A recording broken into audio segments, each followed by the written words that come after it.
Aloha, my name is Aaron. I am with Hawaii Music School, and this is my first ever vlog. In fact, before this, I didn't even know what a vlog was. I mean, it was like a blog with a V, a video log. I don't know. A buddy of mine told me I should try to do a vlog.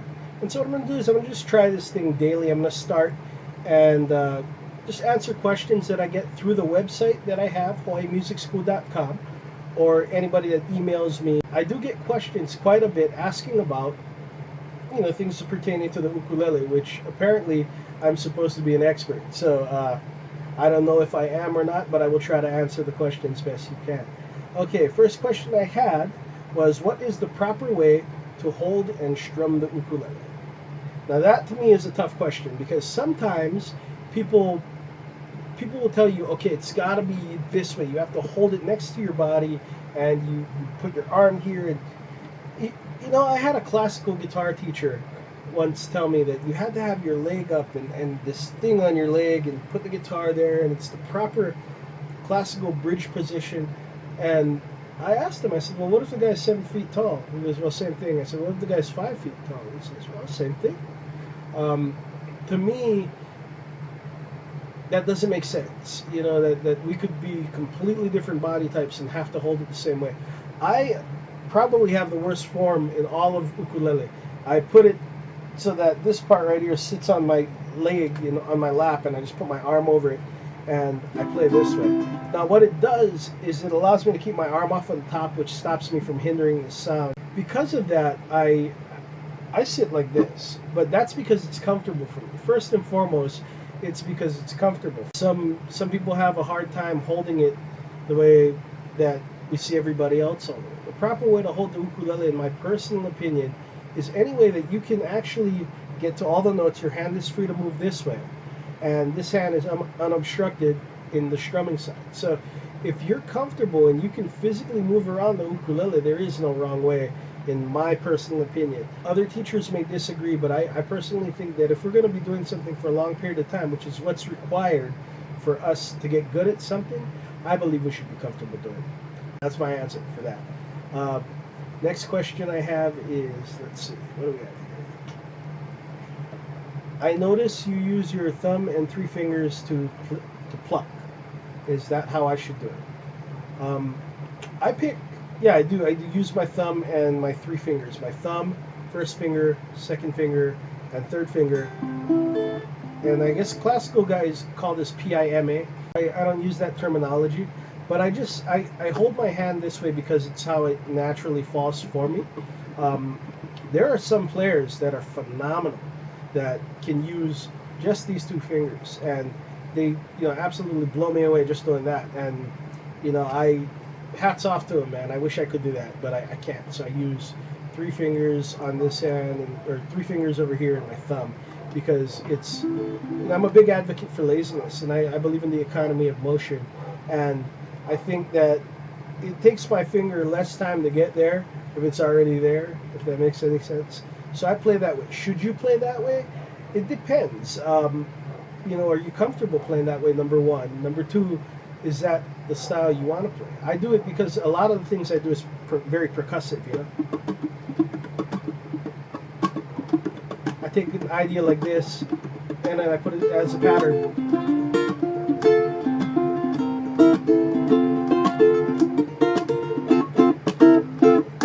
So I do things like that. So because of that, I use the PIMA method, for lack of a better word. But yeah, should you do it? Completely up to you. So yeah, I'm not answering any of these questions. I'm terrible at this. Picking pattern. What are your go-to picking patterns? Again, I know what I'm doing is a pattern.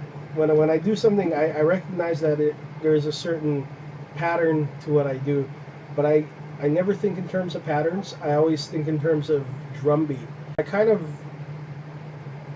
the ends meet the means for me, so to speak, because I go backwards in the sense that I look at a result and I work my way from behind. So I want a drum beat, and so I'll play it that way, and I'll fit it to the melody as it's there. Like if I'm like.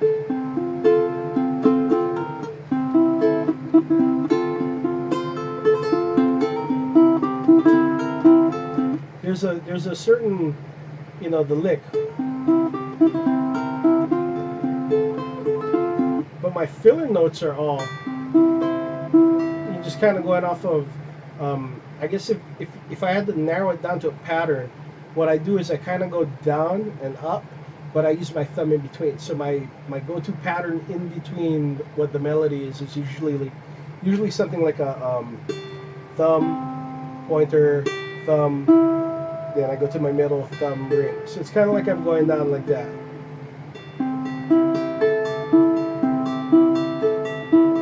And that's like in between a lot of stuff. Or sometimes what I'll do is I use these three, and I'll go thumb, thumb alternating,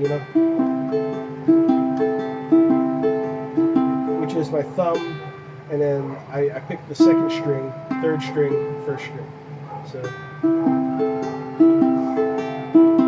just like that. So because I'm doing that, in between,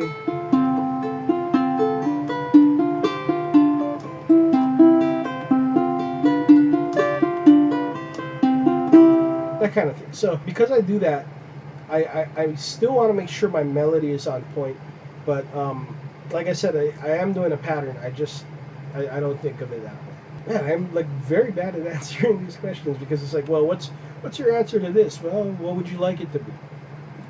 So bad. Okay, question number 4. I've been playing the ukulele for a few years now, and I feel like I've hit a plateau. I see many new faces at our ukulele club, and a lot of them just started playing, but I feel like they're already better than me. How can I improve? I still struggle to keep time. Well, I always tell everybody that repetition is the mother of skill. If you've been playing for a few years now and you feel like you're not improving, then what I would suggest is finding a local teacher in your area, and setting a goal.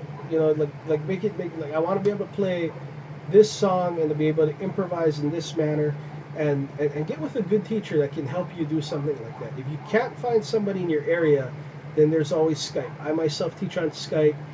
Brian Tolentino, who is probably one of the best players in the world, most underrated guy ever, he teaches on Skype. Matt Dahlberg, Seattle, Washington. Man, talk about a phenomenal teacher.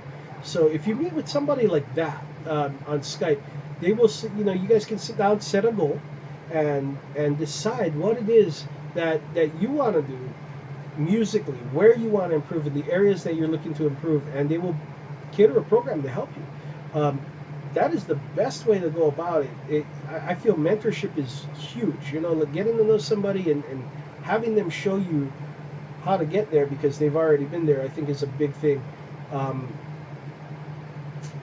If you struggle to keep time, my best suggestion is use a metronome. I know it sounds kind of cliche, and nobody wants to sit there playing with a click, but to this day, I myself, I've got one of these old, this isn't even a Whitner, this is a Seth Thomas, a really old Seth Thomas metronome, and it was given to me by a friend of mine who was a phenomenal musician in another realm, and then he started playing the ukulele, and he knew that I wanted one of those, so he gave me that metronome. It's so important to be able to keep time, because one of the main things is a lot of times in ukulele playing, we're not always the lead. A lot of times somebody's singing, we're playing in the background. We have to be able to play with the band. You don't want to be the guy that just sits around and can pick really good, but just can't seem to play with other people. I hope that answers that question. Do you read music or play by ear? Both, actually. I started off, I was a very, very curious kid, if you will. When I started learning how to play music, my uncles were, they're old school. Like, you hear Leonard Kapana always say, just press. And his uncle told him, never mind, just press. And my uncles were the same way. I'd play music with them, and I'd be like, Uncle, what is that chord? And they'd be like, well, just this one right here. You put your fingers like this. And I'm like, well, I know how to do it, but what chord is that? I guess it's some kind of a G. Well, what makes it that? And they're like, I don't know, bro. Read a book. So that's what I did. I read a lot of music books, and I have a library of music theory books. And I was fortunate enough to meet a man named Franklin Norris, who lived right down the road from me. And I used to go clean his yard, and he would teach me music theory. So his theory was solid, and he was a really amazing um, saxophonist, but a really phenomenal guitar player too. And he taught me how to read music and just music theory. And the most important thing he did for me was he gave me all his old school books from when he was in college. And I guess I can't even find these books anymore because I mean Mr. Linares is probably late 70s, early 80s now. I still see him all the time when I drive by. He lives right down the road from me. But yeah, I read and I play by ear. Um, a lot of the stuff that I play, Hawaiian music in particular, they don't write music for. So the only way to really learn it is to listen. And you know, I remember the phrases that they would tell me growing up. My uncles would say, nanakamaka, watch with your eyes, ho'olohe kapepeo, listen with your ears, and the main thing, right, was pa'akawaha, shut your mouth, shut up, listen, play. And that's the way I learned.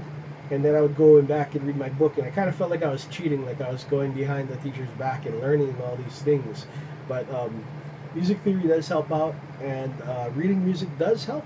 But I do have a stipulation when I teach reading music, is that I want them to understand the language before they learn how to read the music. So my idea is that little children, when they're first starting to talk, we don't immediately like pull out a book and just be like, hey, read this. We don't do that. We let them learn the words, and then we teach them the alphabet, and then from the alphabet we show them how they go together, and we develop them as they're learning the language at the same time. And I believe that's the way to read music, is to play, and as you're playing, start to understand the language, and then read it. That way you're not just kind of one of those guys that if they don't have the sheet music, you're like, oh man, what am I gonna do? So yeah, I guess that's my answer to that question. Kind of a rambling answer. um, you are my favorite player from the ukulele side. Don't get me wrong, I like the other guys too, but your playing sounds Hawaiian. Who said you listened to? Oh, who did you listen to when you started playing to get that Hawaiian sound? For one, thank you. For two, have you heard the other guys? I mean, geez, I was honestly, I was the worst player at the ukulele side. Corey Fujimoto is probably, technique-wise, the best ukulele player I've ever seen in my life. Um, like Kalei Gamiao. Kalei Gamiao, man, he works for the ukulele site. You got Zach. Zach was like just so creative. I mean, I don't even know how to like answer that, but thank you for the compliment. But those guys are phenomenal. And as far as sounding Hawaiian goes, have you heard Noah Campbell? I mean, Noah does everything I do 10 times better than that. And they are phenomenal players there. Who did I listen to growing up? Ledward Ka'apara, for one, was a very big deal for me. Noah Campbell and I actually went to high school together. That's how we know each other. And one of the things that we had in common was both of us were very big into Peter Moon and Ledward Ka'apara. And those guys were huge influences on me. Of course, when Troy Fernandez with the Kyle Crater Boys came out, that just blew my mind. I mean, to this day, my favorite thing to listen to is the Kyle Crater Boys. It brings me back to a different place. And much later in life, I got to be good friends with Ernie. And I'm so grateful for my good friend Todd, who recently passed away as well, for making that connection for me and introducing me to Ernie, because that was like a childhood dream come true. A lot of the stuff people don't realize with Troy's playing is that the picking is unreal, but you don't realize just how much work he's throwing in the rhythm side of things. I mean, that guy, talk about a hell of a ukulele player, Jake, for me, was much later. When I heard him, I was just like, one of those guys that like was a shred guitar player at the time, and then heard Yngwie. I was just like, what the hell is this? Like, how am I supposed to play that?